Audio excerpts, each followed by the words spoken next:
Salam sejahtera semua. Ini pada ringkasan harian untuk hari ini. Hari ini kita meneruskan proceeding dengan dua keterangan saksi kanak-kanak, yaitu di ponon ke-16 yang bersambung dan habis hari ini dan di ponon ke-18, yaitu saksi kanak-kanak ke-8 dan ke-9. Ringkasan keterangan saksi di ponon ke-16, yaitu saksi kanak-kanak ke-8, saksi mengenali Zara sebagai kawan biasa Zara. Dari saksi memberitahu yang dalam semua almari bilik, Zara punya loker almari saja rosak yang tidak boleh berkunci. Saksi berkata dia tahu Zara ada menulis diary dalam sekolah. Dia sentiasa menulis dalam bilik asrama pada waktu petang dan malam. Dia tidak tahu berapa buku diary yang Zara ada. Saksi berkata dia tidak pernah membaca buku diary Zara. Sebelum malam kejadian, saksi berkata dia tidak pasti sama ada Zara mempunyai konflik dengan pelajar lain di sekolah.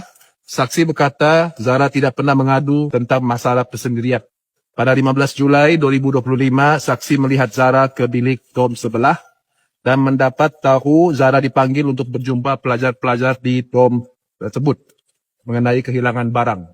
Saksi sendiri tidak ada pergi ke bilik dom tersebut. Saksi berkata semua ahli dom ada kecuali Zara semasa proses spot check loker almari dan beg Zara.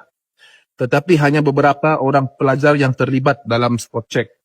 Saksi kata dia tidak terlibat dalam proses spot check almari loker dan beg Zara.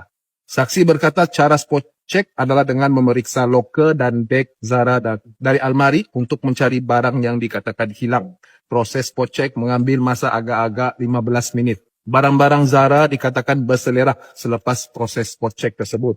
Lepas spot check, saksi berkata mereka cuma jumpa lencana pin bendera seorang pelajar senior di dalam beg Zara malam itu. Selepas kembali dari dom sebelah, Zara kembali dan nangis dan menjerit menafikan tuduhan dengan kata-kata, aku ndak curi bah, sial. Saksi berkata masa Zara menangis, tidak ada ahli dom yang pergi memujuk ataupun memenangkan Zara. Sebab ada pelajar cakap, kasih biar dulu dia, kasih tenang dulu. Saksi menggambarkan Zara kelihatan dalam emosi terganggu. Saksi kemudian mengesahkan ini bermaksud emosi terganggu selepas berjumpa dengan pelajar-pelajar di dom lain. Untuk di ponon ke-18, saksi kanak-kanak ke-9, ringkasan adalah seperti berikut. Saksi mengenali Zara sebagai rakan sekolah. Beliau memaklumkan pada malam kejadian, Zara telah dipanggil oleh beberapa pelajar untuk berjumpa dengan pelajar di sebelah dom. Berhubung kehilangan kad bank milik pelajar lain. Saksi berkata pelajar yang kehilangan kad bank itu mengesyaki Zara.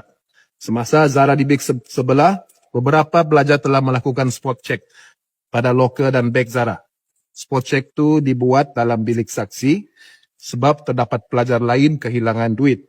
Saksi menyatakan bahawa terdapat beberapa pelajar lain yang telah memeriksa barang-barang Zara dan menemui sebatang dua lencana pin bendera.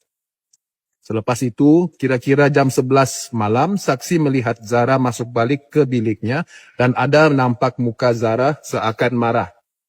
Zara menutup loker dan terus baring di lantai sambil menangis depan almari dia. Zara menjerit menafikan tuduhan mencuri dalam keadaan emosi terganggu. Saksi juga ada menceritakan bahawa saksi sendiri pada sekitar bulan puasa, saksi ini, rakannya saksi dan Zara sendiri pernah kehilangan duit dan spot check juga telah dilakukan.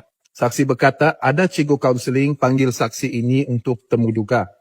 Tetapi cikgu tersebut tidak bertanya kepada saksi mengenai kejadian pada malam kejadian 15 Julai 2025. Saksi berkata dia tahu Zara mempunyai buku tulisan peribadi yang biasa ditulis apabila dia merasa rindu dengan kawan-kawan sekolahnya yang lama. Oke, Assalamualaikum, salam sejahtera semua.